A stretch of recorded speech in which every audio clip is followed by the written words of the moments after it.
பண்ணுறேன். இனி ஈவினிங்குள்ளே பணம் வரல அவ்வளோதான் உங்களுக்கு.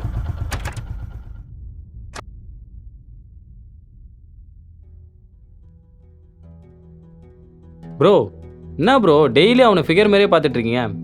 விடாம் ப்ரோ, சும்மா அதே நினச்சிக்கிட்டு. டேய், அது உனக்கு இல்லை, எனக்கு நடக்குது.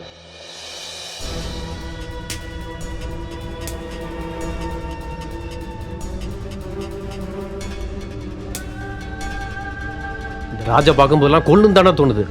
அவனை இங்கேயே கொல்லுண்டா. ப்ரோ அப்போல்லாம் ஒரு ஆளுன்ட்டு நம்மலாம் வேற லெவல் தெரியுமா? Free out bro. ஏய் சப்ப, அவன் ஒன்று அடிக்கலை, என்ன அடித்தான். எனக்கு தான் அந்த வழி தெரியும். இந்த மாதிரிலாம் பேசிகிட்டு இருந்த அவள் தான் உனக்கு. ப்ரோ அவன் யார் தெரியுமா? ராஜு, ஏரியாலே பெரிய ஆளு. அவன் என்ன வேணா பண்ணுவான், ஆனால் அவனை போடணும்னு சுற்றிட்டு இருக்க.